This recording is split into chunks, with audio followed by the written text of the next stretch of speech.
Right. Good morning on this fine Wednesday morning. And tonight we're going to have services. Going to have our Bible study at 7 o'clock. So you'd be thrilled for you to come on out if you possibly can. And we'll get started and we'll have a great Bible study going into the book of James. I believe we're picking up with chapter 3 this week in the book of James.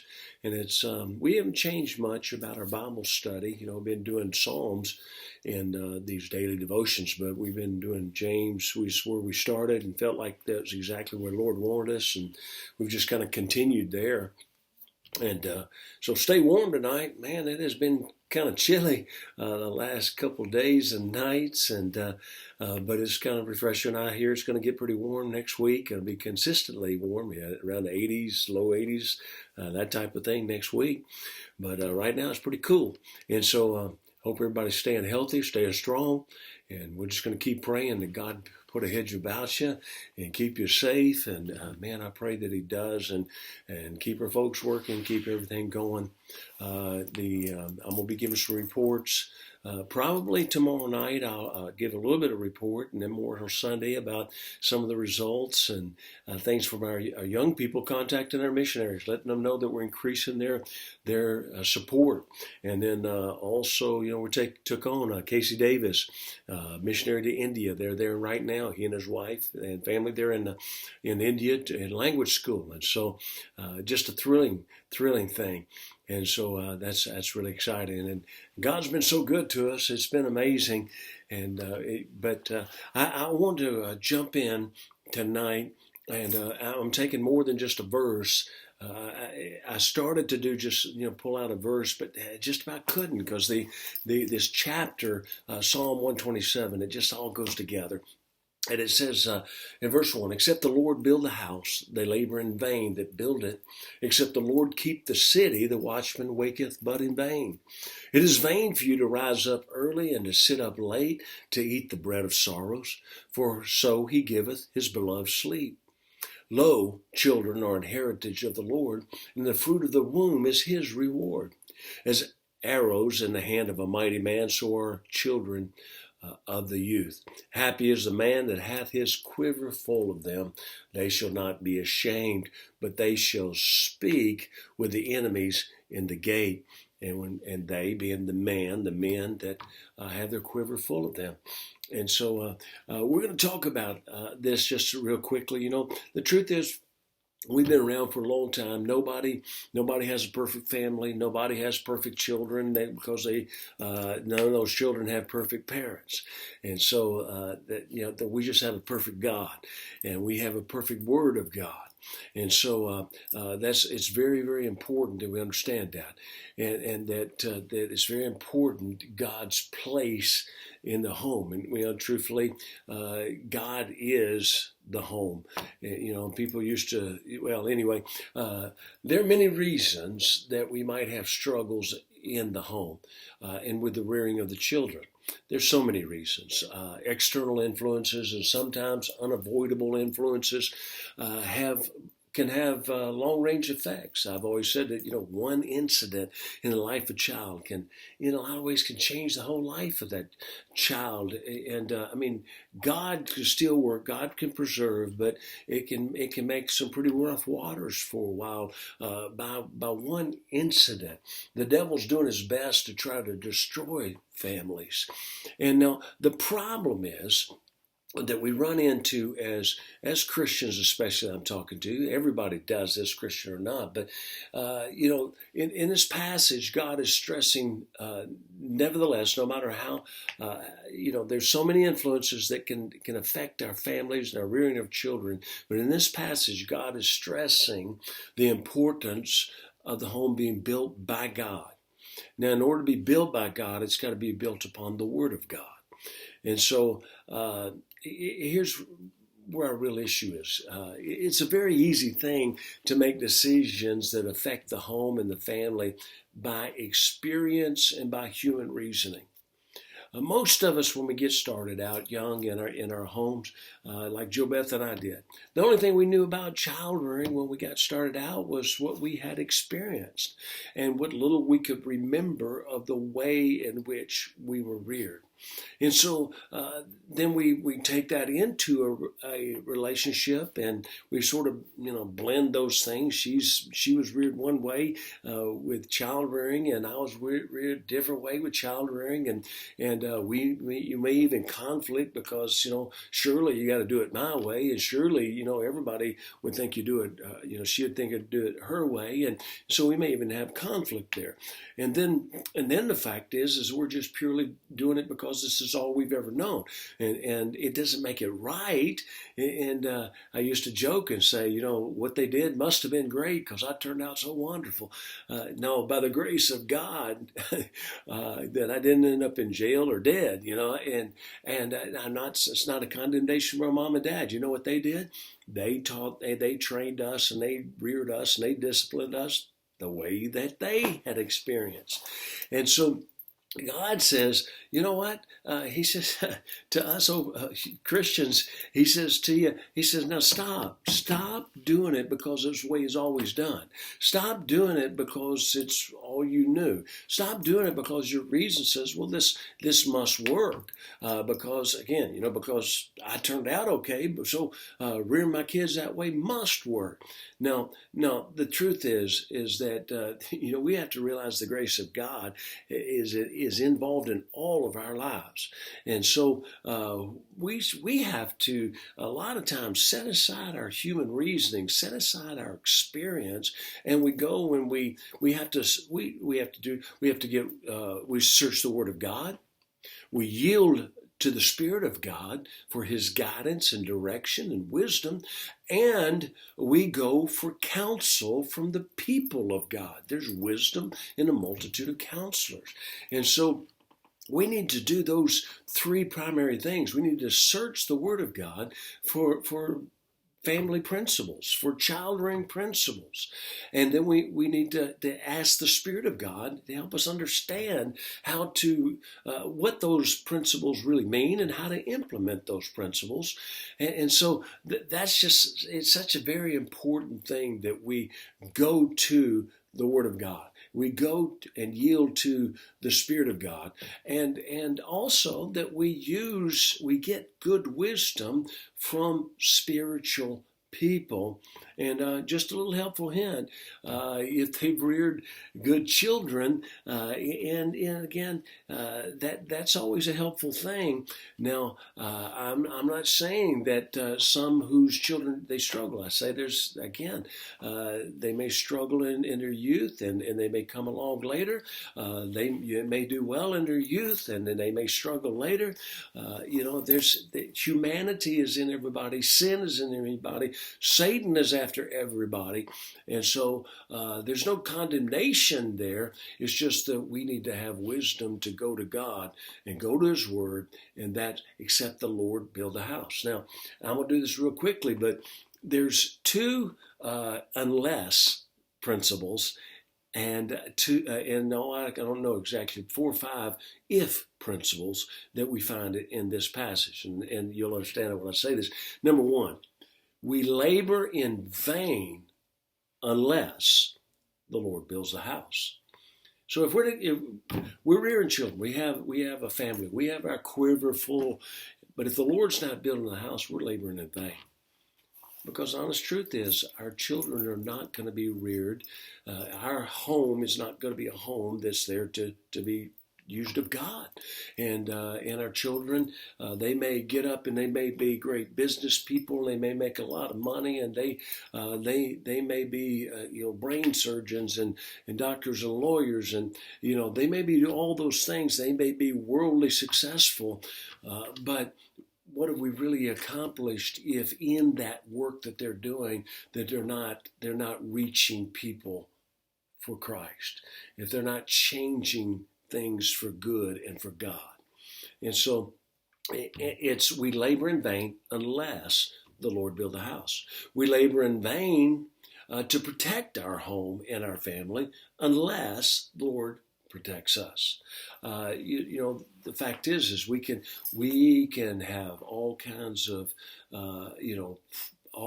created principles and protections and things, but ultimately we're going to fail in protecting our family unless we say, look, the Lord and being yielded. If I teach my children to be yielded to the Spirit of God, then they're going to be under greater protection than they're going to be if I have a lot of rules that I 300-foot fence around the place. I'd rather them to be yielded to the Spirit of God and to understand the principles of the Word of God. And He will protect them, and we've got to teach them that He will protect them. And I hope that makes sense. I was struggling with that a little bit, but the good and diligent, sacrificial mom and dad simply beat themselves to death and wear out their bodies and minds trying to build their home and protect their children unless the Lord builds the house. You see, it says that it says it is vain for you to rise up early and sit up late and eat the bread of sorrows, for so He giveth His beloved sleep. You're just fighting like crazy to make sure you turn out good kids. You're fighting like crazy to make sure your kids don't get messed up. I've said for many, many years, a lot of people put kids in Christian schools and had them in church and in the youth group. And it was one reason. It wasn't so that they get closer to God. It was so that they would be protected and so that they wouldn't mess up, so they could get them to the altar pure. And you wear yourself out that way. You just wear yourself out staying up late and getting up early and fighting to try to make this happen, when the truth is, when you turn them over to God and you teach them the Word of God and you live by the Word of God and you live by the principles of the Word of God and you yield to the Spirit of God, then you can go to bed and rest. You can rest knowing that you know what? They're in God's hands. And understand that doesn't mean you open the door and let them do whatever. That's not it. But this is not a child rearing little talk, but it's going through this principles here. And I think it's very important that we understand that we will wear ourselves out if we do it in our own power, in our own flesh. And so now let me go through them real quickly. The rest is the last three verses.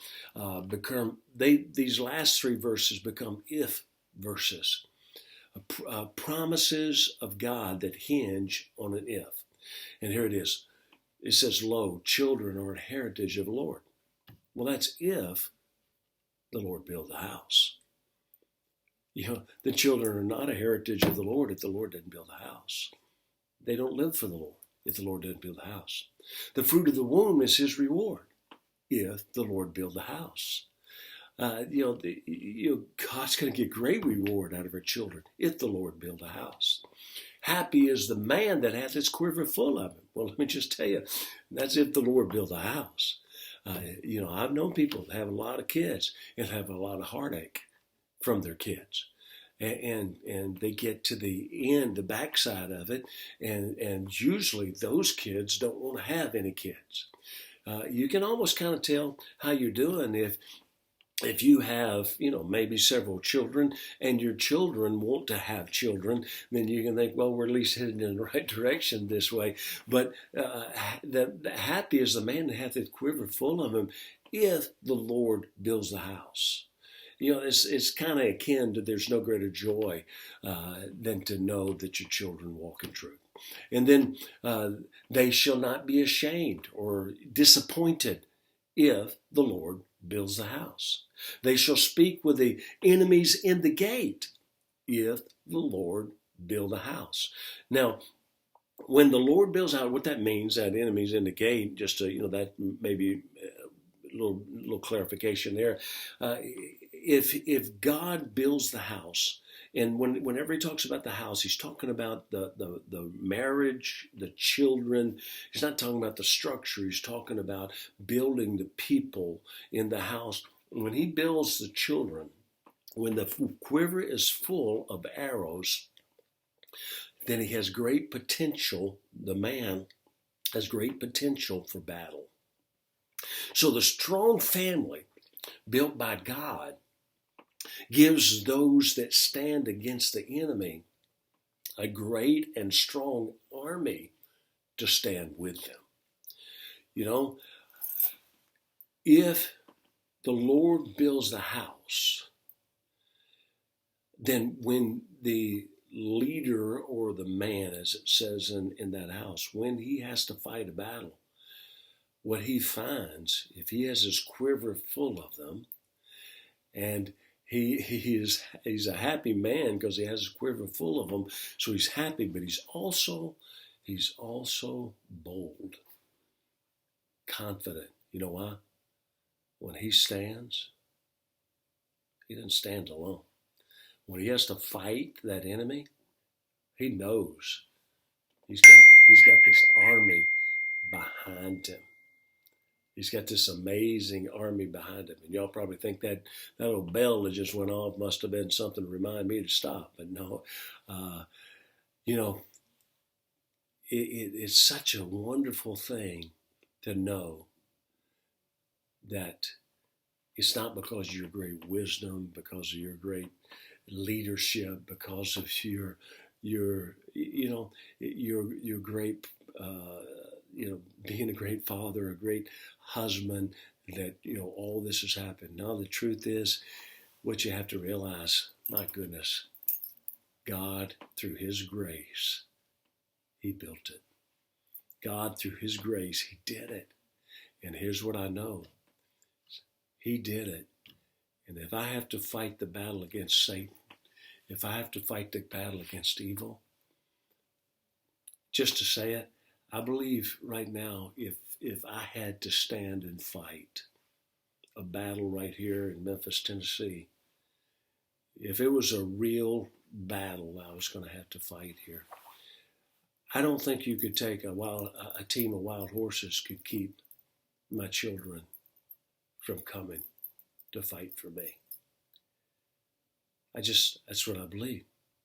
And I believe that they are rearing children in their homes that will fight for them. And I believe that. And I think it's a wonderful, wonderful thing. And it's a wonderful promise that God says, you know what, let me build it. Let me take control. Let me do it. You'll be happy. You'll be protected. And watch this. When you're in a battle, boy, you'll just stick out that chest and say, okay, come on. If that's what you want.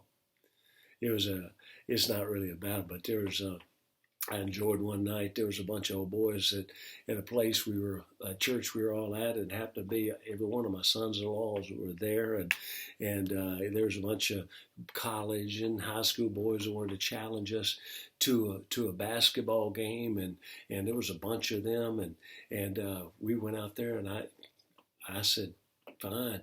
Come on, if that's what you want to do, if you want to play against us, we'll go, because I knew I had a bunch of warriors out here. And, it was one of those where you win and you stay out there. And we went out there with me and my sons-in-law, and we stayed out there the entire night, never lost, because just a bunch of fighters. But, it's just a game. But behind me, I felt like it was a proud feeling. Because I had my team. I had my team that was willing to stand with me. And, it meant a lot to an old man that they even let him be out there and play with them and fight the battle with them, so to speak. So it's a great thing to know that if you just let the Lord. So remember, seek the Word of God. Search it. Search it for the principles and truths and promises about your family and your children and child rearing. Yield to the Spirit of God. Beg God for His wisdom and His guidance and His power. Please do that. And then, don't ever be embarrassed to go to someone and ask them. When I was rearing my children, man, I watched and I talked to people that were older than me that I saw that they were rearing good children. And I wanted to know. I wanted to find out. I wanted to observe, and I wanted to see what they were doing. Because I knew I didn't know what I was doing. That's why it's so important that the Lord builds the house. All right. Hope that's a blessing to you. And I hope it's an encouragement to you. Don't forget, 7 o'clock tomorrow night is the Bible study. And of course, it'll be online. And there's no pressure on anybody to do anything, but you come on out. We'll enjoy each other and look forward to see you. And coming this Sunday, 11 o'clock, we're going to have Sunday morning church. And we will have 6 o'clock service Sunday night also. So come on out and enjoy it. We love you. If you need anything, give me a call. God bless you.